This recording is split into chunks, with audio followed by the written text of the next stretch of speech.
name is Aurelia Cindy Andrio, kelas D10. Okay, I am describe my best friend Francisca Novita Sulastri and Sapri.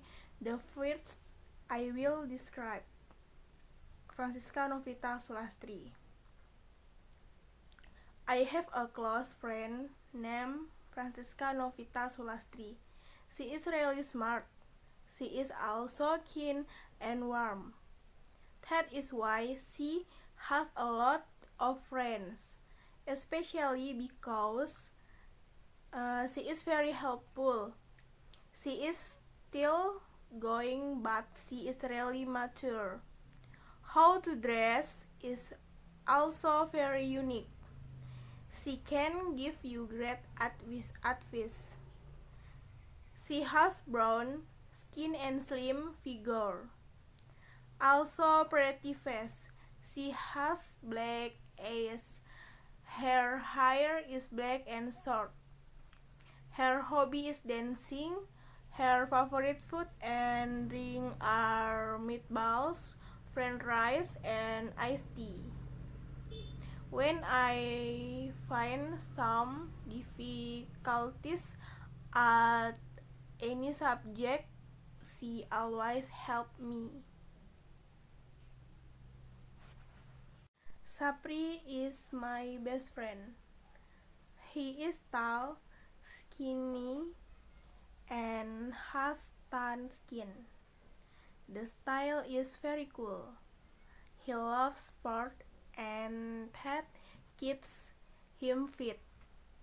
Her hobby is playing football.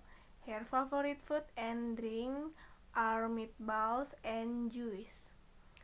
Good thing about him is that he is very humble when it comes to learning. He never underestimates anyone who is talking or giving lessons in class.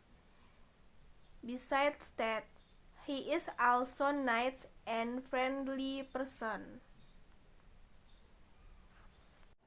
Rapunzel. There were once a man and a woman who had long in vain wished for a seal. At length the woman hoped that God was about to grant her desire. These people had a little window at the back of their house from which a splendid garden could be seen, which was full of the most beautiful flowers and herbs. It was, however, surrounded by a high wall, and no one dared to go into it because it belonged to an enchantress who had great power and was dreaded by all the world. One day the woman was standing by this window and looking down into the garden, when she saw a bat which was by this window and looking down into the garden. When she saw a bat which was plain with the most beautiful rampion, and it looked so fresh and green, that she longed for it, and had the greatest desire to eat some. This desire increased every day, and as she knew that she could not get any of it, she quit it away. The looked pale and miserable. Then her husband was alarmed and asked, "What ailed thee therewith?" "Ah," she replied, "if I can get some of the rampion which is the garden behind our house to eat, I shall die." The man, full of her, thought, "Sooner that let die with thee." bring her some of the rampion herself, let it cost thee what it will. In the twilight of the evening, he clambered down over the wall into the garden of the enchantress. He still counted a handful of rampion, and took it to his garden of the enchantress. Hastily counted a handful of rampion and took it to his garden. She ate once made Barselva salad of it, and ate it with much relish. She, however, liked it so very much, that the next day she looked for it 3 times as much as before. If there was to have any rest, her husband must once more dash into the garden in the gloom of evening. Therefore, he let himself down again. But when he had clambered down the wall, he was terribly afraid, for he saw the enchantress standing before him. "How canst thou dare," said the with angry look, "to dash into my garden and steal my rampion like a thief? Thou shalt suffer for it." "Hush," answered he, "let mercy take the place of justice. I only made up my mind to do it out of necessity. My wife saw your rampion from the window, and felt such a longing for it, that she would have said had not got some to eat." Then the enchantress allowed her anger to be soothed, and said to him, "If the case be as thou sayest, I will allow thee to take away with thee as much rampion as thou wilt. Only I make one condition: thou must give me child, which thy wife will bring into the world. It shall be well treated, and I will care for it like a mother." The man in his terror consented to everything, and when the woman was brought to bed, the enchantress appeared at once, gave the child the name of Rapunzel, and took it away with her. Rapunzel grew into the most beautiful child beneath the sun. When she was 12 years old, the enchantress shut her into a tower which lay in a forest, and had neither street nor door, but quite at the top was a little window. When the enchantress wanted to go in, she placed her slave beneath it and cried, "Rapunzel, Rapunzel, let down your hair to me."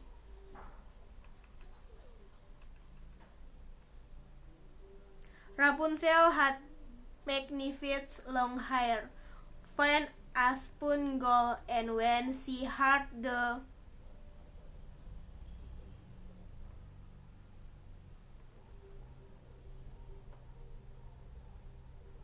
voice of the enchantress, she unsalted her braided dress, wound them round one of the hooks of the window above, and then the hair fell 20 ells down, and the enchantress tilted up by it. After a year or two, it came to pass the king's son rode through the forest and went by the tower.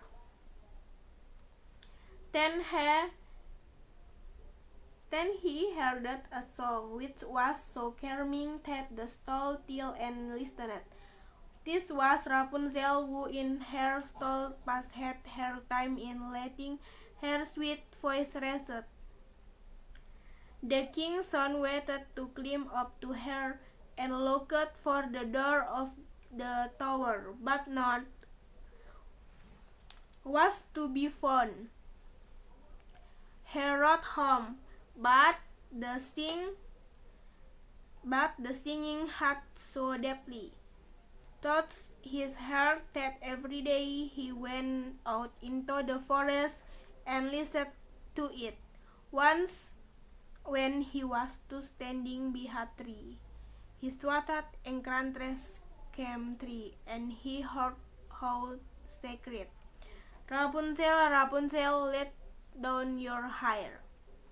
The Rapunzel let down the braids of her hair, and the enchantress climbed up to her. If that is the ladder by which one mounts, I will foreign my fortune, said he, and the next day when it began to grow dark, he went to the tower and cried, Rapunzel, Rapunzel, let down your hair. Immediately the hair fell down and the king's son climbed up.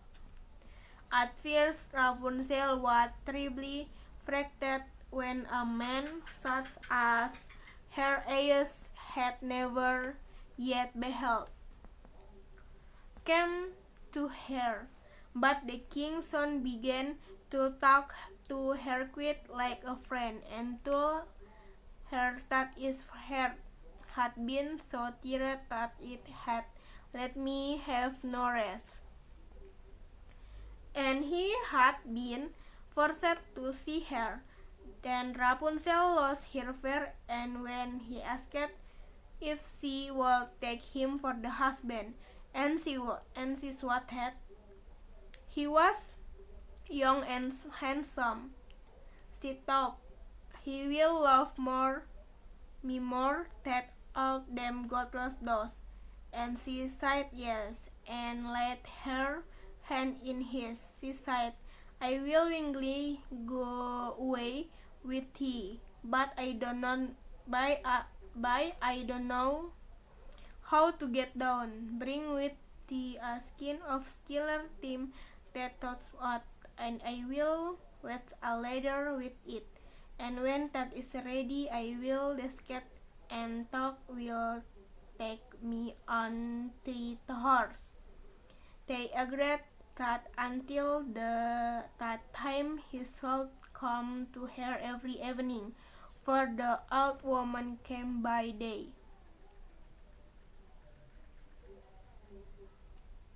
The enchantress remarked nothing of this, until once Rapunzel said to her, Tell me, Dame Gold, how it happens that you are so much heavier for mad draw that the young king's on. He see it with me in a moment. I thought with God's will. Reads the enchantress. What do I hear? This I thought I had spared thee from all the world, and yet thou hast deceived me. In her anger she called Rapunzel, beautiful terrace, warped hem with twists round her headland, says a prayer of physician with the right and snap they were off, and the lovely bride lay on the ground, and she was so piteous that she took poor Rapunzel into a desert where she had to live in great grief and misery. On the same day, however, that she cast out Rapunzel. The enchantress in the evening fasted the beards of her with sand cut off, to the hawk of 10 window, and when the king came and cried, "Rapunzel, Rapunzel, let down your hair." She let the hair down. The king ached, but he had not find his dearest Rapunzel about but the enchantress, who gazed at him with wicked and venomous looks. "Aha!" said she mockingly. "Two wolves fatty the desert, but the beautiful bird sits no longer singing in the nest. The cat has got it, and will sing rest out day as well. Rapunzel is lost to thee. Thou wilt never see her home." The king's son was with heel lame, but the thrown into which he fell preset his ears, stand with bearded, quit bill about the forest at nothing but rose and berries,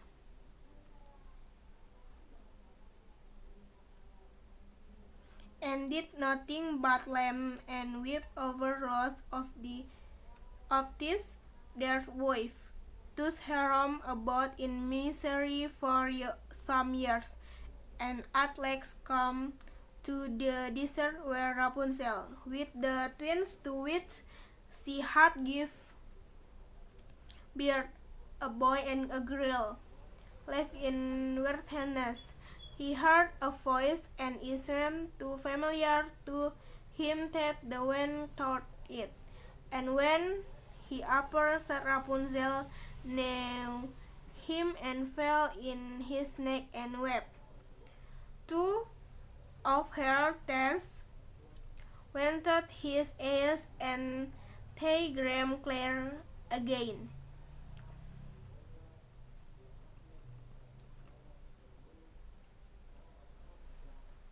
And he called she with them as before.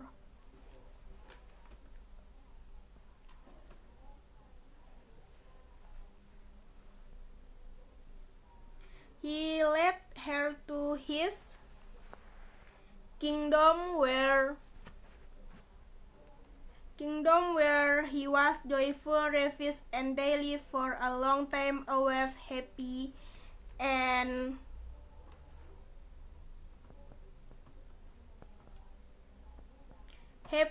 and content. Rapunzel. Pernah ada seorang pria dan wanita yang telah lama berharap untuk memiliki anak. Akhirnya wanita itu berharap bahwa Tuhan akan mengabulkan keinginannya. Orang-orang ini memiliki jendela kecil di bagian belakang rumah mereka, dari mana sebuah taman yang indah dapat dilihat, yang penuh dengan bunga dan tumbuhan yang paling indah, namun dikelilingi oleh tembok tinggi, dan tidak ada yang berani masuk ke dalamnya karena itu milik seseorang enchantress yang memiliki kekuatan besar dan ditakuti oleh seluruh dunia. Suatu hari wanita itu berdiri di dekat jendela dan melihat ke bawah kebun.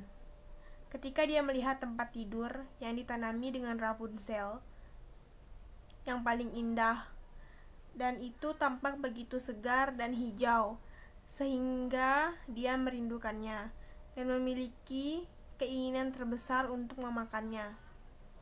Keinginan ini meningkat setiap hari, dan ketika dia tahu bahwa dia tidak bisa mendapatkannya, dia merasa agak pucat dan tampak pucat dan sengsara. Kemudian suaminya terkejut dan bertanya, "Apa yang kau lakukan, istri tercinta?"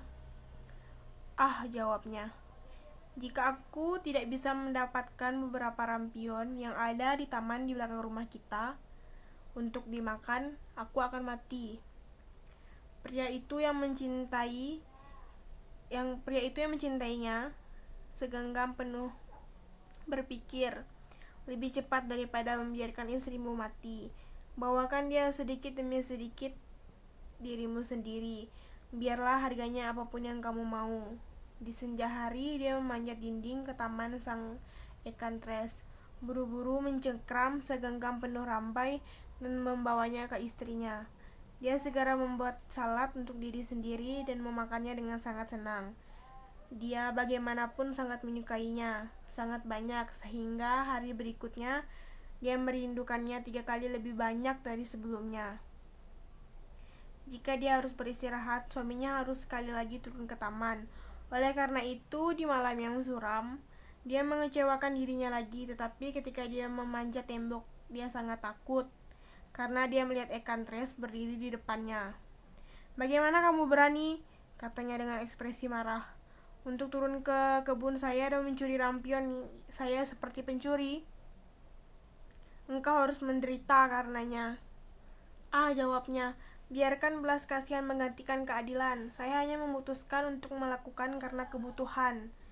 Istri saya melihat rampion Anda dari jendela dan merasa sangat merindukan bahwa ia akan mati jika ia tidak punya beberapa untuk dimakan." Kemudian Ekantres membiarkan amarahnya melunak dan berkata kepadanya, "Jika kasusnya seperti yang Anda katakan, saya akan mengizinkan Anda untuk mengambil dengan Anda sebanyak rampion yang Anda layani. Hanya saya membuat satu syarat. Anda harus memberi saya syarat. Anak yang akan dibawa istrimu ke dunia itu akan dirawat dengan baik dan saya akan merawatnya seperti seorang ibu." Pria yang ketakutan itu menyetujui segalanya, dan ketika wanita itu dibawa ke tempat tidur, sang Ekantres segera muncul, memberi anak itu namanya Rapunzel dan membawanya pergi bersamanya. Rapunzel tumbuh menjadi anak yang paling cantik di bawah matahari. Ketika dia berusia 12 tahun, Ekantres menutupnya menjadi sebuah menara yang terletak di hutan dan tidak memiliki tangga atau pintu. Tapi di bagian atas ada jendela kecil. Ketika Ekantres ingin masuk, dia menempatkan dirinya di bawahnya dan menangis. "Rapunzel, Rapunzel, serahkan rambutmu padaku." Rapunzel memiliki rambut panjang yang indah, halus seperti emas yang dipintal, dan ketika dia mendengar suara Ekantres, dia membuka ikatan rambutnya yang dikepang, melilitkannya di salah satu kait jendela di atas, dan kemudian rambutnya jatuh 20 L ke bawah, dan Ekantres memanjat olehnya. Setelah 1 atau 2 tahun, terjadilah bahwa putra raja berkuda melalui hutan dan melewati menara. Kemudian dia mendengar lagu yang sangat memesona sehingga dia berdiri diam dan mendengarkan. Ini adalah Rapunzel yang dalam kesunyiannya melewatkan waktu dengan membiarkan suaranya yang manis bergema. Raja ingin memanjat ke arahnya dan mencari pintu menara, tetapi tidak ada yang ditemukan. Dia pulang, tetapi nyanyian itu begitu menyentuh hatinya, sehingga setiap hari dia pergi ke hutan dan mendengarkannya. Suatu ketika dia berdiri di belakang sebuah pohon. Dia melihat seorang Ekantres datang ke sana, dan dia mendengar bagaimana dia menangis. "Rapunzel, Rapunzel, turunkan rambutmu." Segera rambut rontok dan putra raja naik. Pada awalnya Rapunzel sangat ketakutan ketika seorang pria seperti matanya belum pernah melihatnya datang kepadanya. Tapi putra raja melalui berbicara kepadanya seperti seorang teman dan mengatakan kepadanya bahwa hatinya telah sangat terguncang sehingga dia tidak dapat beristirahat dan dia dipaksa untuk melihatnya.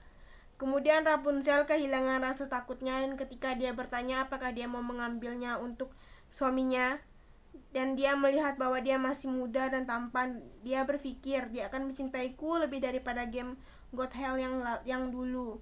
Dan dia berkata ya, dan meletakkan tangannya di tangannya.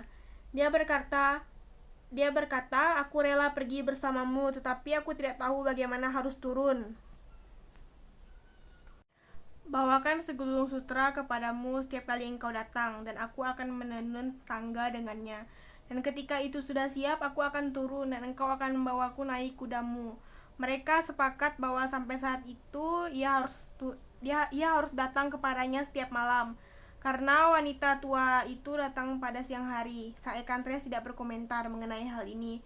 Sampai suatu ketika Rapunzel berkata kepadanya, "Katakan padaku, Dame Gothel, bagaimana hal itu terjadi sehingga kamu jauh lebih berat bagiku untuk menggambar daripada putra raja muda. Dia bersama denganku sebentar lagi." "Ah, engkau anak yang jahat," seru sang Ekantres. "Apa yang kudengar darimu? Saya pikir saya telah memisahkan Anda dari seluruh dunia, namun Anda telah menipu saya."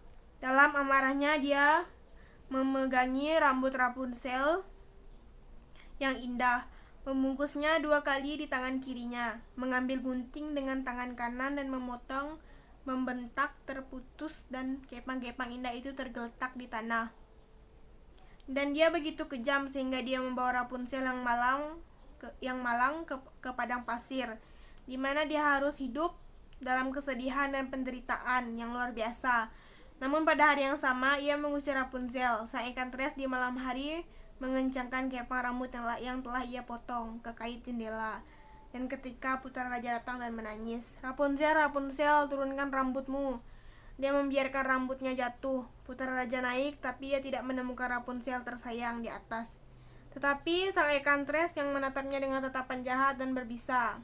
"Aha!" Dia menangis mengejek. "Engkau akan menjemputmu yang tersayang, tapi burung yang indah itu tidak lagi bernyanyi di dalam sarang. Kucing sudah mendapatkannya dan akan menggaruk mata Anda juga. Rapunzel hilang bagimu, kamu tidak akan pernah melihatnya lagi." Putra raja berada di samping dirinya sendiri dengan rasa sakit, dan dalam keputusannya dia melompat turun dari menara. Dia melarikan diri dengan hidupnya, tetapi duri di mana dia jatuh menusuk matanya. Kemudian dia berkeliaran sangat buta tentang hutan, tidak makan apa-apa selain akar dan beri, dan tidak melakukan apa-apa selain meratap dan menangis karena kehilangan istri tercintanya. Karena itu dia berkeliaran dalam kesengsaraan selama beberapa tahun, dan akhirnya tiba di padang pasir tempat Rapunzel dengan anak kembar yang dilahirkannya.